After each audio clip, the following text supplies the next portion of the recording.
going to be an exclusive, right? Okay, so let me call you back. I'm going to put. 刚刚路透在哪个到哪个代表？ No, don't worry about it. It's going to be totally confidential. Totally confidential. Let me call you back. So, I'm at the Chinese mission to have a press conference.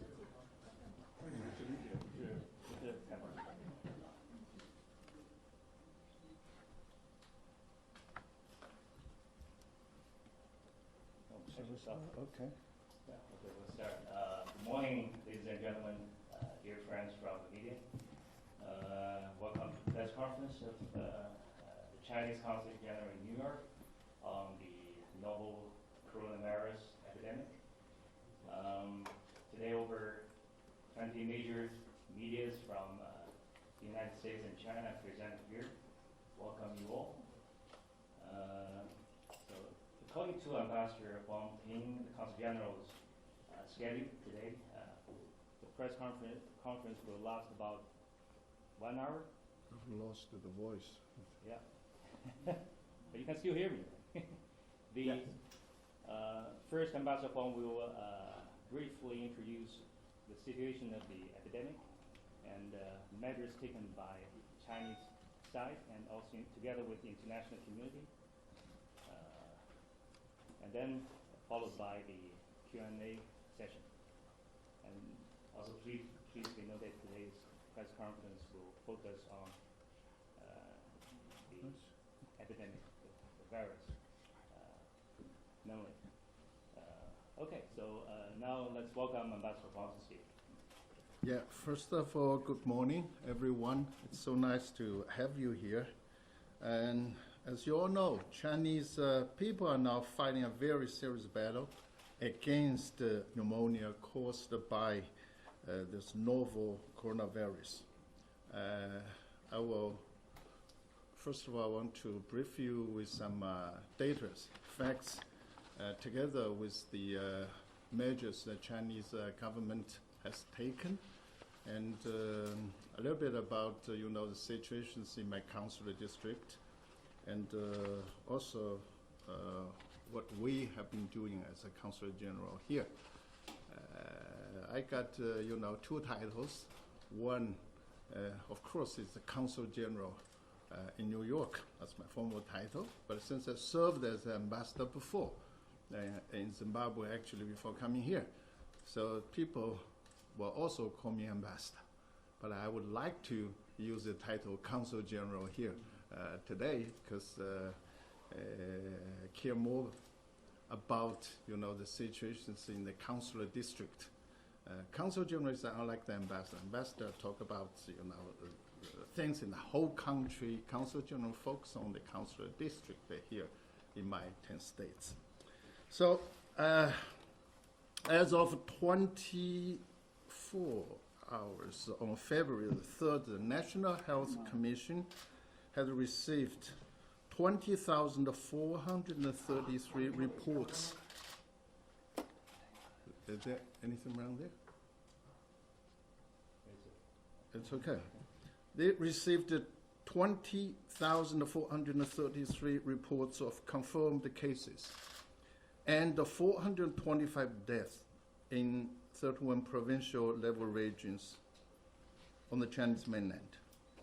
632 patients had been cured and discharged from hospital. There still remained 23,214 suspected cases and 2,788 patients in serious condition. That's the figure I got. Worldwide, according to the WHO situation reports on February the 3rd, there are 153 confirmed cases outside of China, among which 7 are new. Centers for Disease Control and Prevention of the USA, which is CDC, reported that the are 11 confirmed cases in the United States as of February the 3rd. In our council district, on February the 1st, a university student in Massachusetts, in Boston, has been diagnosed as a first Massachusetts resident with a new coronavirus. Yesterday, I personally traveled to Boston and met with Martin Mien, I hope I pronounce his name right, president of UMass, with his agreement, and we are glad to learn that the situation of the students has been improving and is now steadily recovering from the coronavirus infection.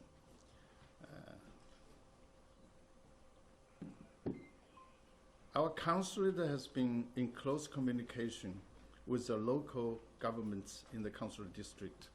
By the way, I have 10 states in my council districts, including 6 from the New England area, and the state of New York, the state of New Jersey, state of Pennsylvania, and Ohio. Yesterday, I met with Governor Baker in Boston, and we talked a lot of shared information on how should we work together to deal with this outbreak. And today, is she here? Not yet, yeah. And also, we also keep the close contact with Governor Cuomo's office here in New York, in getting information and sharing the measures, what we should do to deal with this disease. Now, the prevention and control of the outbreak is China's top priority and the most important work for now. People's well-being always comes first. President Xi Jinping chaired a special meeting of the Standing Committee of the Political Bureau of the Communist Party of China, CPC, Central Committee on the outbreak on January the 25th. That was the first day of this Lunar New Year. Entrusted by him, Premier Li Keqiang visited Wuhan on the 27th to inspect the novel coronavirus prevention and control efforts. The Standing Committee of the Political Bureau of the Communist Party of China Central Committee yesterday held the second meeting on novel coronaviruses. Xi Jinping pointed out that the most crucial task for the moment is to execute arrangements to the details and call for prompt and resolute actions in containing the spread of the epidemic. The Chinese government so far has taken the most strict and comprehensive measures and will continue to resolutely make sure that all those measures are effectively implemented in prevention and control. So there are a few measures I'd like to briefly introduce to you. Number one is mobilization. We have mobilized all the resources in China and established the all-round and multi-layered prevention and control system focusing on Wuhan and Hubei. So central government, local government, government officials from all levels have been mobilized to put the prevention and control efforts in the top priority. That's a major job right now. And there's a mechanism, a national joint prevention and control mechanism has been put in place immediately after the outbreak. Number two is all the strict measures. You've heard lots of things happening there, like the lockdown of Wuhan, and some other cities, and also transport restriction, extending the Spring Festival holidays for maybe 10 days or even 2 weeks, according to the measures taken in different places, postponing school openings, cancellation of these gatherings. This is a holiday season. There are lots of get-togethers, and close of public venues, personal tracking and management, temperature detection on those airports, train stations, and everywhere. If people found some people with abnormal temperature, they could be sent to a hospital for medical observation. Number 3, we have mobilized a lot of resources, like the government allocates like $4 billion to deal with this, and 6,000 medical workers have been sent from different parts of China to Hubei province, to Wuhan, to support. You heard about these new facilities, 2 hospitals under construction. One is now ready to host the patients. It's called the Huosenshan. I think it's a start to receive patients. This hospital was built, or has been built, in 10 days with 1,000 beds. 1,400 doctors have been sent from the army into this hospital. Another hospital called the Leisenshan Hospital will be ready in this week. That hospital is even bigger, which has like 1,500 beds. Yeah. There are other facilities under construction. And number 4, we have launched a campaign of health knowledge education. This is not an easy battle, so everybody must participate. Rather than rely on the protection offered by the government, they should protect themselves. They should follow. We will educate them to try to stay at home, not to going around, keep a personal hygiene, and do whatever they can to secure their safety, to help. This is quite effective, especially in those countryside or areas of weakness in public health. And then number 5, we have taken great efforts to prevent the academic from flowing out of the country. Ever since the outbreak of the epidemic, China has taken highly responsible attitude, actively engaged in international cooperation. China has promptly informed the WHO and the relevant countries and regions, including the United States, of the epidemic situation. In addition to sharing information such as genetic sequences of the new virus at the first time, China has invited experts from WHO, Hong Kong, Macau, and the Taiwan regions to do field study in Wuhan. Chinese embassies and the consulates abroad have also been in close communication with the governments of the host countries, keeping them informed of the outbreak and the Chinese prevention and control efforts. Welcome, Linda. She's from the governor's office of New York. Yes. Welcome.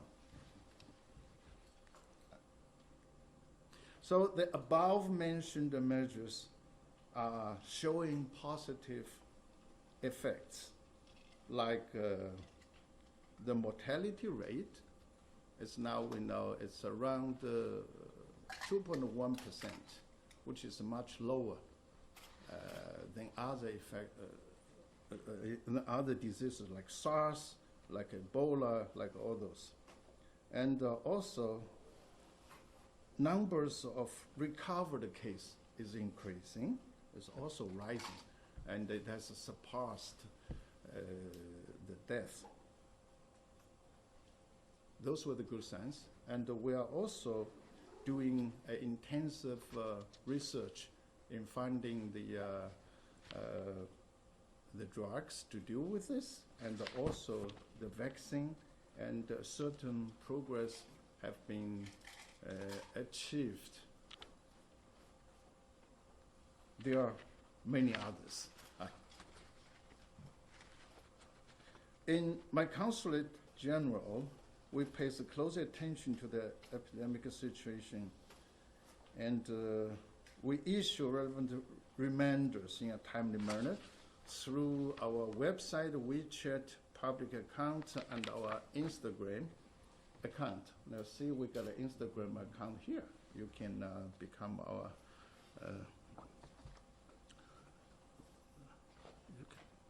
we strengthen consular work related to the academic. The consulate deploys more manpower to answer the citizens' inquiry for help. And we also increase the frequency of disinfection of the visa office. People are still traveling. They come to apply for the visa. We scientifically control and guide the flow of applicants. Here, those are the jobs we do. In case of the travel ban, there are lots of changes. We thought they might got a problem, so we dispatch different groups of people to the airport just to be there to help those Chinese travelers if they encounter any kind of problem. Yeah. Well, China are bravely fighting the virus. People from United States and all over the world are offering massive support in preventing and controlling this outbreak. You heard about our spokeswoman's comment on U.S. aid, but that's from the government point of view. Here, I have this number.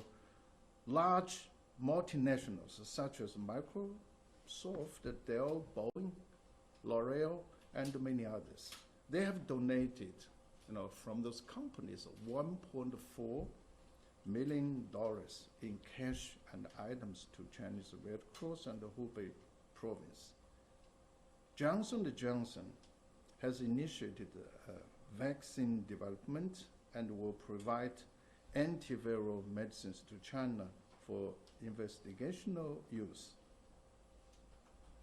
NBA has made an announcement to donate 10 million worth of RMB aid to China. In the past week, my consulate has received numerous emails and phone calls asking for ways to donate and help. According to uncompleted statistics, overseas Chinese, the Chinese community in our consul district have donated up to now around 400,000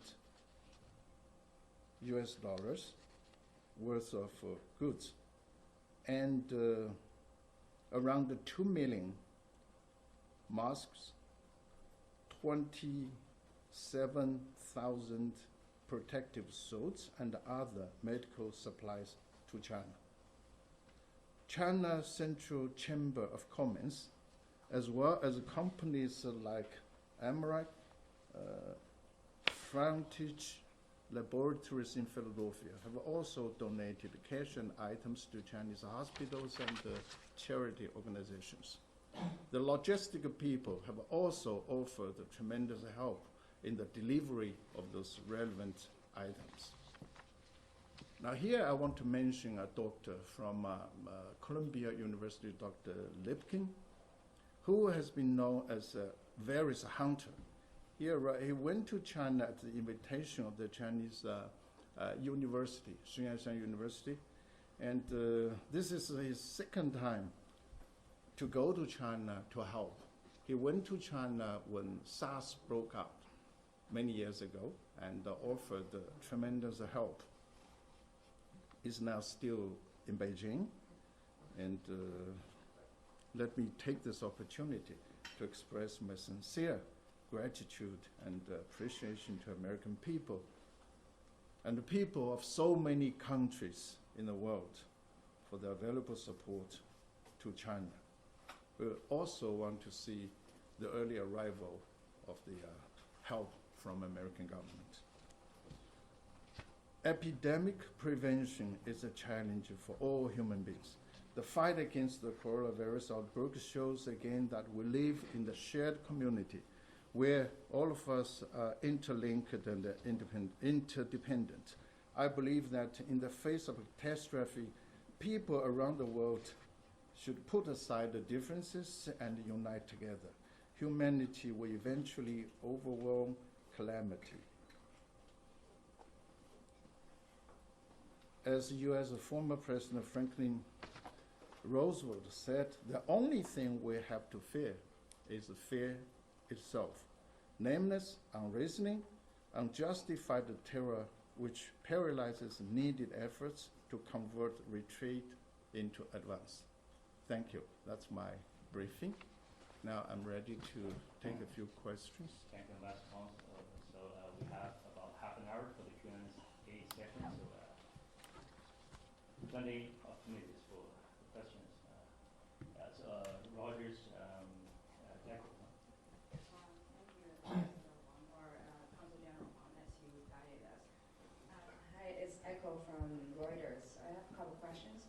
Could you share with us a little bit the considerations from China regarding allowing disease experts from WHO and CDC America to go to China? What are the concerns around that, and what are the guidelines for the members of these disease experts? Mm-hmm. And another question, is there any direct conversations going on between China and the U.S. regarding the travel bans or travel restrictions that have been put into place? Thank you. Now, for the first one, we have been working very closely with the international community in sharing the information and the joint efforts to deal with this disease.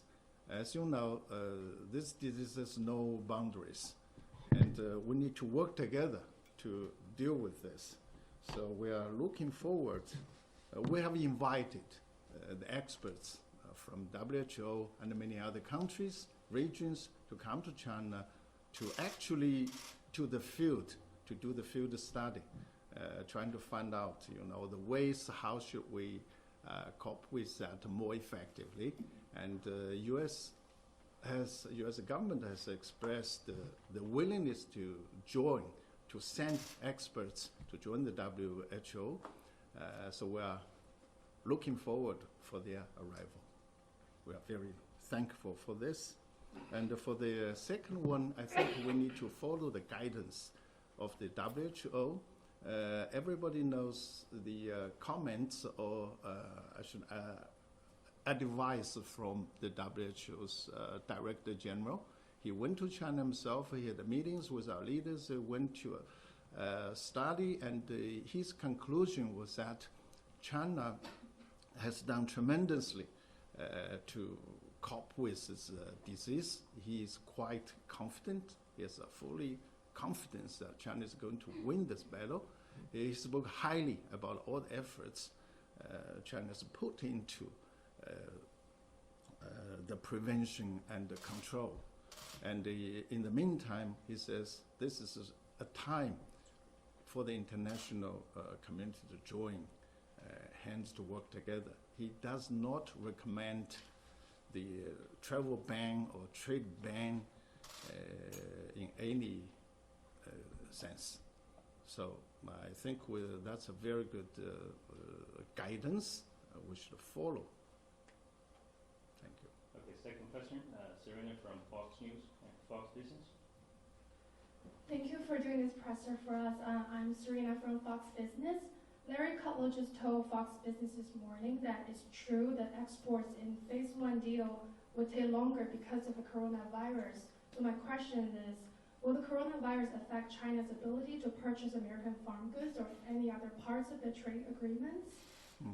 Second question is, the U.S. says its action to prevent the virus from spreading follow standards, scientific protocol, and are quote-unquote prudent in nature.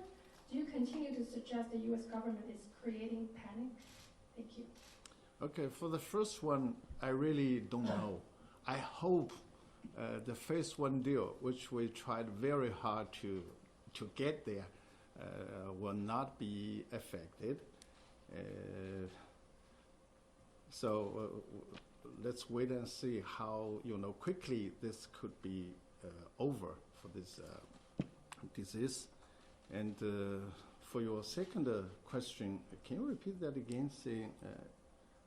The U.S. says action to prevent the virus from spreading. Yes. Follow standard scientific protocols Yes. and are prudent in nature. Yes. And we know that from the Chinese side, there's been comments about U.S. government is creating panic. As I said before, the WHO has issued this guidance and asking countries not to overreact. He rejects any ban on travel and trade. So we understand all the measures taken by U.S. and many other countries, but I think still we should follow the guidance from the WHO and not to to issue measures stricter than that or overreacting. Okay, the third question, Christine from ABC. Hi, Christine Theodoro, ABC News. The World Health Organization has widely praised China's response for identifying the pathogens, the sequence of the genetic disease, communicating that effectively in the response. Yeah. President Xi yesterday said in the meeting that this was a major test for China's systems and capacity for governance. So it's been interpreted that he's admitting to shortcomings, or I was hoping you would be able to provide some clarifications as to what challenges he's referring to specifically and how difficult the next steps are in your response. Yeah, you have seen, all the response efforts, we've been trying very hard to mobilize all the possible resources. We want our government officials to do the job, try their best to do the job, but some of them were not doing very well. And you have seen, the lady in charge of that Hubei province area, there is a small city there, she got fired. Maybe 2 hours after I saw her from the TV, she could not answer the questions asked by the monitoring group, simple questions. So if people there, government officials, are not doing their job, they will be replaced. Yes. Question? Yeah. Yes. Can you talk a little bit about what you're doing to support Chinese students here in the United States who might have concerns about the virus? And could you talk a little bit about the Princeton and Cornell quarantines? Or Excuse me, from AP, right? yeah, AP, Associated Press. Yes. My council district has a large number of Chinese nationals, either as a tourists or students or people or business people doing business here. Last year in New York alone, we got 1.12 million travelers coming as a tourists. And in my council district, the student number goes up to 130,000. It's 1/3 of the whole student population from China studying in the United States. So we have been attaching great importance to inform them, to get ready to help once the help is needed. When the case in Massachusetts occurred, I personally went there yesterday. So I got a meeting with the president, and I was so happy to learn that the student, his condition is very stable. He did the right thing, right? He came back. He went to Wuhan. He came back and found himself uncomfortable. So he went to the clinic. He seeked the medical help. So right now, he's now in quarantine, and I think the school and the Massachusetts State and Boston City, they've been doing a very good job. On the one hand, the students' quarantine has been quite properly arranged, and number two, there is no panic there. I don't see many people wearing masks or walking on the streets, and all the get-together, I mean, those things are still going on. I only spent a day there in Boston, but I feel, restaurants, coffee shops, and people are traveling with no masks. Very good. By the way, I send my greetings. I wish him, to recover very quickly through the help. They keep this privacy of the students. I could not phone him. We follow this, measures taken by the university. They've been doing a very good job. I should speak very highly. The gentleman from the last row here. Yeah, CBS, right? yeah, ABC. ABC. Can you just speak about the global response and reaction and people's concern to what's been going on? And how can you tell people to calm down a little bit? Yeah, and this is, since the outbreak, people all over the world have showed their concern. Many countries have taken measures in prevention and control. But I think the guidance from the WHO is very, very important. We understand the measures from different countries taken since the outbreak, but I believe all those measures should be on scientific basis and rely on the facts and many others.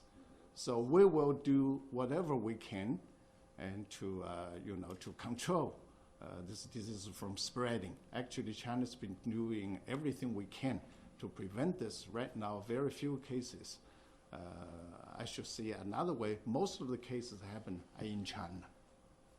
Very few cases in compare with those influenza and in compare with many other similar diseases like Ebola, like SARS and H1N1.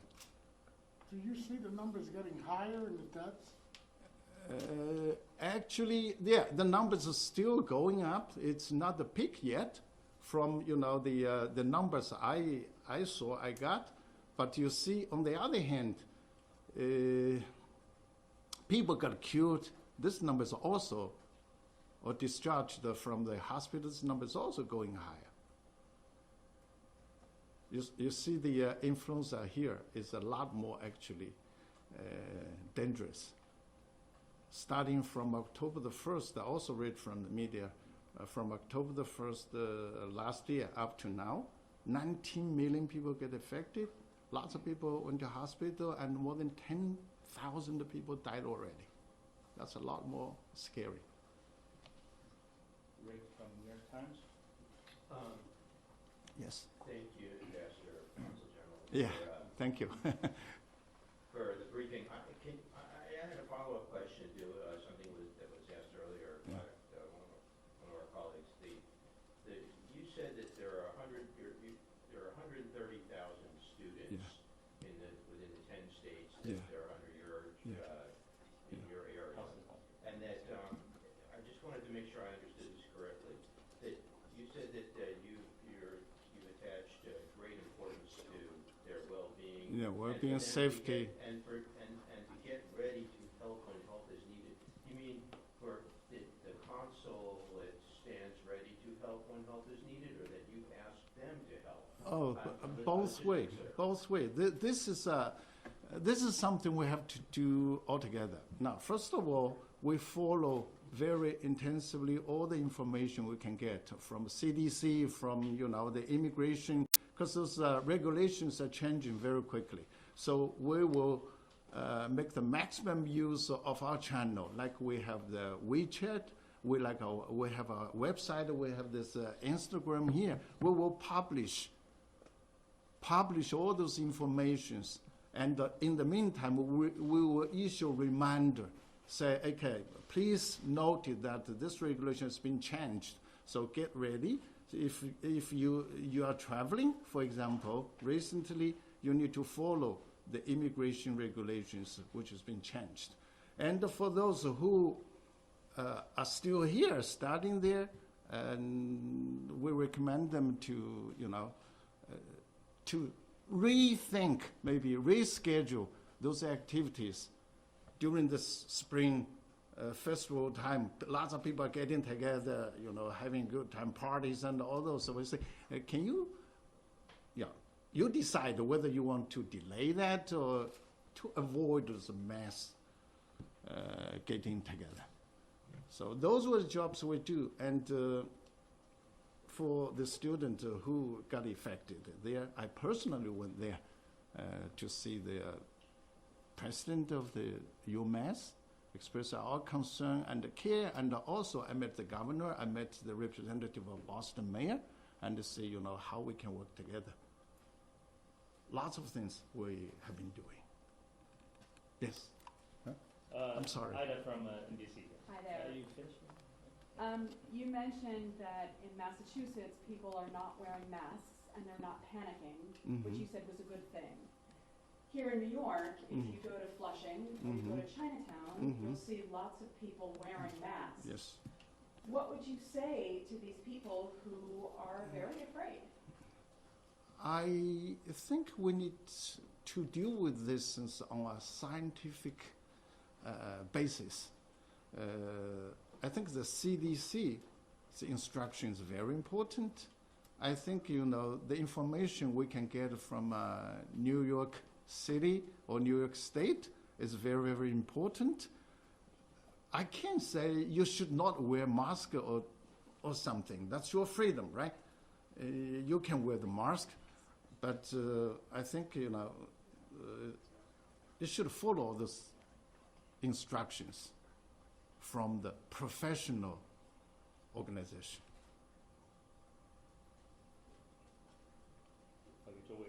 South China Morning House.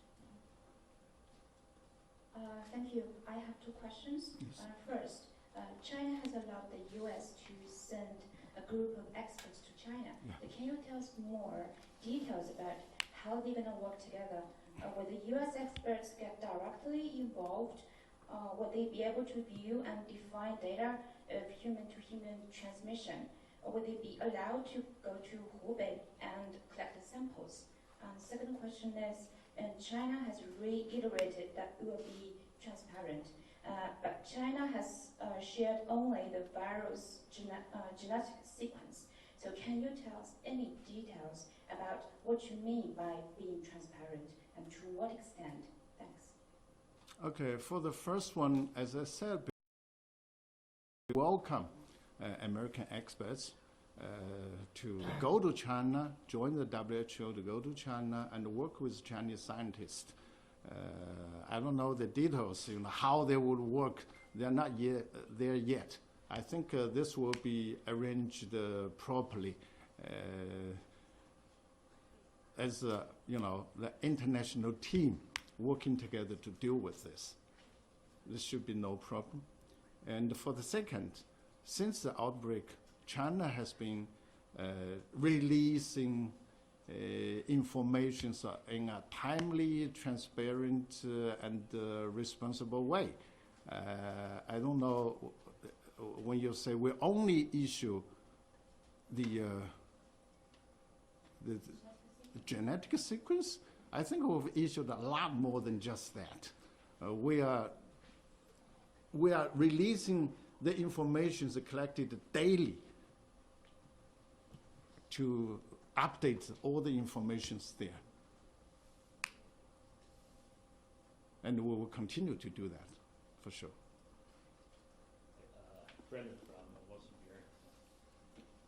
Yeah, I just want to follow up a little bit. You've been pointing to the WHO guidance, obviously, on the travel restrictions. I'm just wondering, obviously, because China's acted so aggressively domestically, shutting down many of the cities in the Hubei province.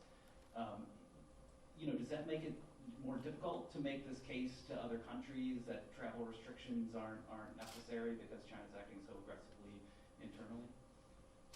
You mean making this travel in China more difficult? Right. In other words, China's used a lot of travel Yes. restrictions to try Yes, to sure, contain sure. the outbreak. But, Yes. but the other side of this is pointing to the WHO message, Yeah. message saying that travel restrictions internationally aren't necessary. So I guess I'm just wondering, does that complicate the message that you're trying to give to these other countries, or are they pushing back and saying, well, look, here's what China's doing? What are you hearing from some of those? Most of the cases are happening in China, right? So it's necessary for China to take the most strict and comprehensive measures just to control the spreading. And that's the urgent thing to prevent those, diseases from transmitting to other countries. So it's a kind of sacrifice for Chinese people. You don't want to stay at home. You want to travel to other places. You don't want to cancel your get-togethers. Those were the things, the whole country are working together. My son has been staying at home for a long time already. And, everybody must do something for the prevention and control. This is not a time for travel. This is a time to kill the disease, to prevent it from spreading. This is an urgent time. But internationally, I think the WHO's guidance is so important.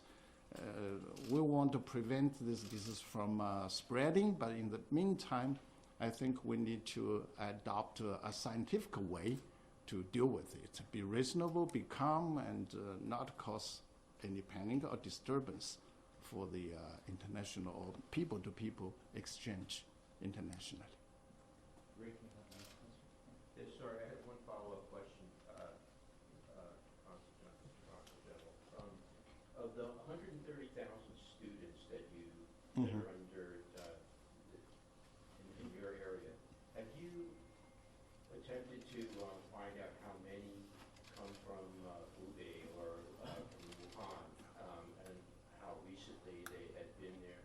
And so, do you have numbers you can share about that? Yeah, that's a very important question. We've been trying our best to find out. We want to have this information, especially those students who have been to Hubei provinces recently. It's not that easy. We say, please report to us if you have been there. We put this, through many channels. We want them to report. And we get in touch with schools in my district. Other schools, we say, please let us know if you have people who have been to Hubei. We got a few feedback. But in the meantime, U.S. schools, you have your regulations. That's a student's privacy, I don't want to say they're not cooperating, but they say they have to follow the regulations, not to leak any privacy things of the students to us. So I don't have the total number of that. Even if I have, it's not complete, I should say. But good thing is we only got one case in Massachusetts, confirmed the case. All the schools are taking very good care of those students. I think they've been doing a wonderful job.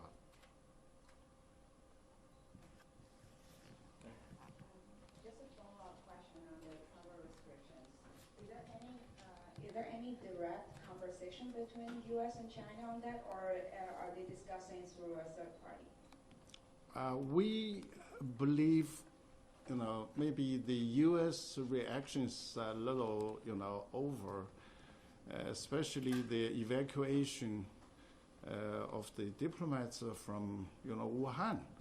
I personally don't quite get it, It's not the practice of Chinese diplomats. I myself did a few evacuations. And at a difficult time or something like that, the diplomats of China will be sent in rather than being pulling out, because you might get people there who need you. So diplomats will be the last to leave, not the first. That's our practice.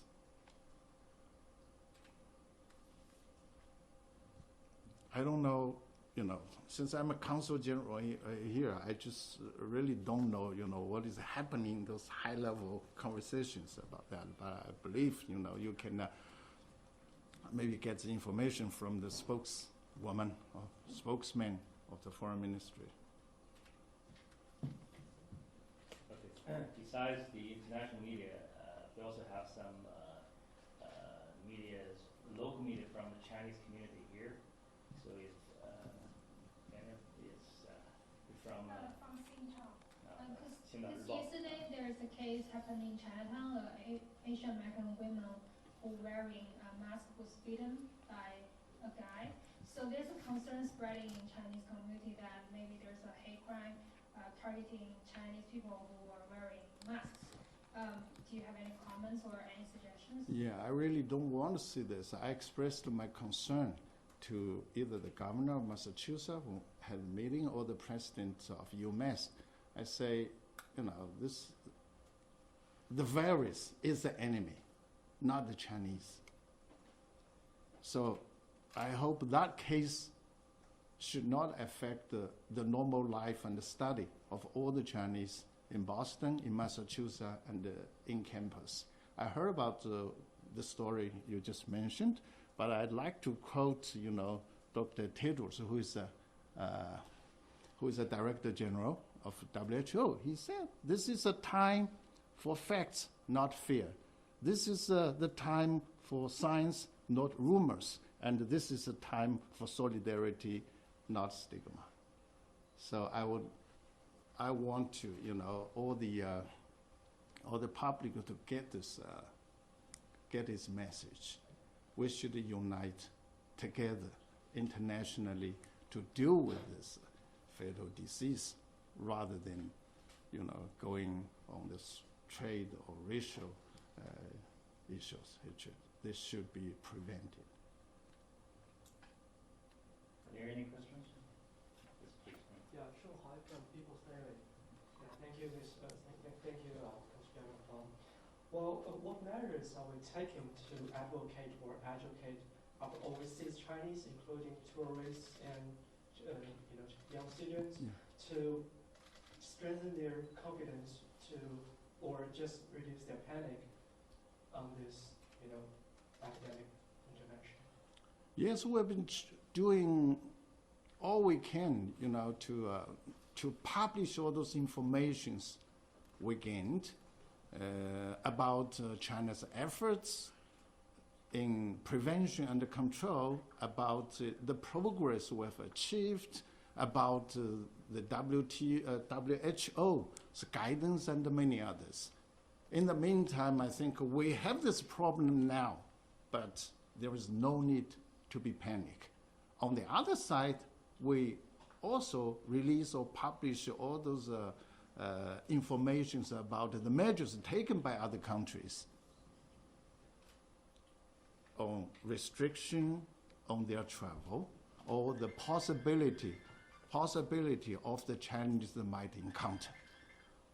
And to let them know they might,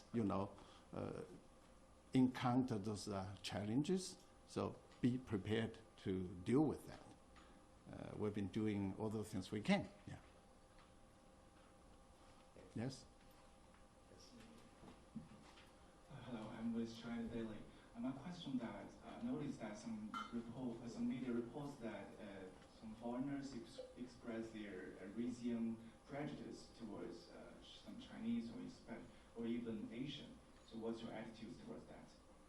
I mean, I think I said before, this should be prevented. People should be united together to deal with this disease. So right now, this is not a good tendency. We should work together to prevent this. We should condemn this prejudice and all those, hate things.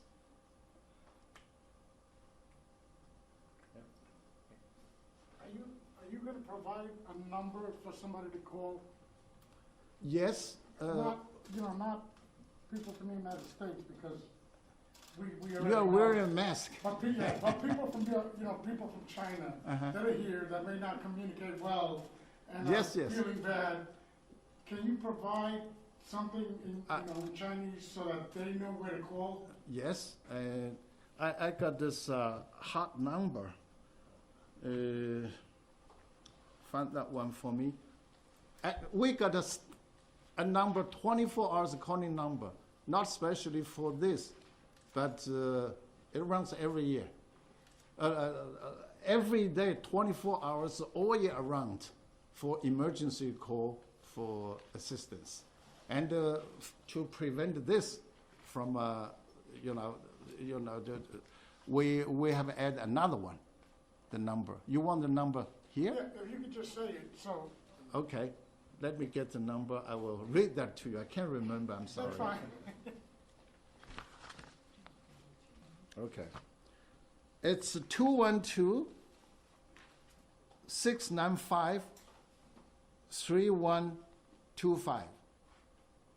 In Chinese, 212-695-3125.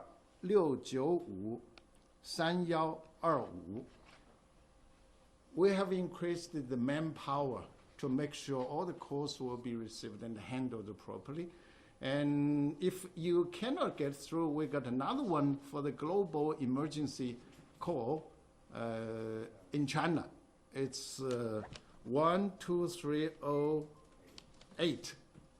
12308.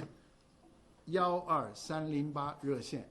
This is a number you can call whenever and wherever you are, or you have a problem you want to get assistance or help, you can call from anywhere at any time, all year round, 24 hours.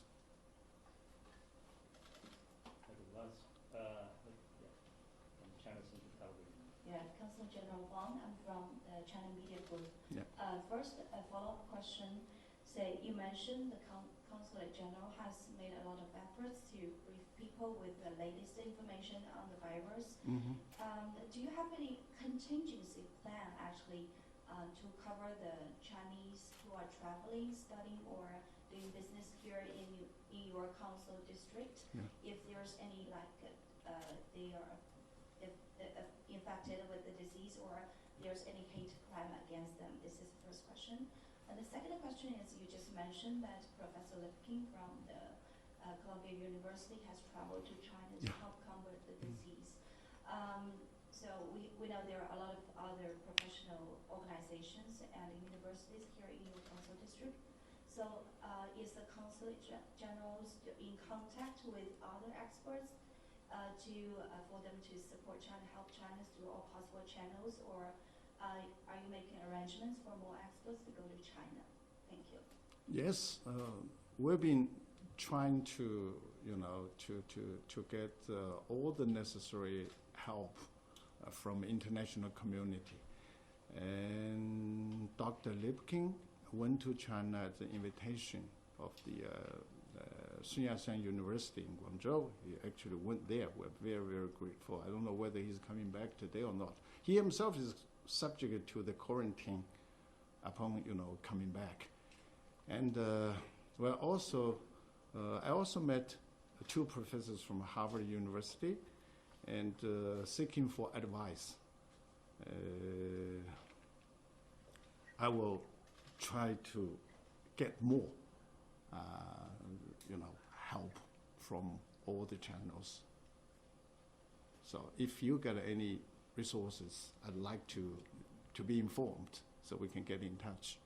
We are trying to get all this professional help. U.S. is very strong in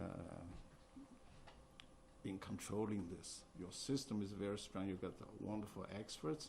So that's why I say we're looking forward for the experts from the U.S. to go to China and working with the Chinese scientists. Okay, last two questions. New York Times? Yes, for Americans and others in your district who want to donate, make donations, Yes. monetary donations, or you have, what do you recommend for them? Do you have a list of charities or agencies that will accept those donations? Or Yeah, how, yeah. how do they do it? Yeah, you can get this information on the website of Chinese government very easily, and we also publish this information on our website here. Normally, it's go through the Red Cross in China, in Hubei provinces. They are the organization doing this job, been diagnosed, by the Chinese government to do this job.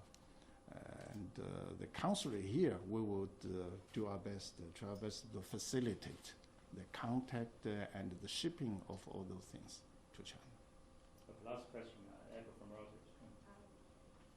Is there any estimate made by the Chinese authorities about when the daily infection rate would start diminishing? This is not what I can answer. We have to listen to the scientists. And I did heard about Zhong Nanshan's comments. Zhong Nanshan is a very famous scientist. He said we might need another 10 to 14 days before we reach the peak. But you can check this his comments, from the website. I don't get this personal, information. 14 days are made, the estimate made by Zhong Nanshan. His comments, I just checked before I came in. I saw a news in Chinese there. He's talking about that. But I don't know whether it could be true or not, because right now, as everybody knows, before Wuhan was shut down, the city was shut down, lots of people left already for Spring Festival. So it's very difficult to get this accurate number. They're everywhere in China. So this is really not an easy job, But we're trying our best to bring this down as quickly as possible. I hope all of you will be supporting us. I want to, before I end this, I really want to express my sincere gratitude to all the sympathy and the concerns from American companies, American peoples, of course, from the goodwill of American governments. Really looking forward to the early arrival of the help from your government. Let's work together. China is going to win this battle with your strong support. I thank you. Thank you for coming. This is the end of the press conference. Thank you, Ambassador Wong Ping. Okay, thank you. Yeah. Thank you.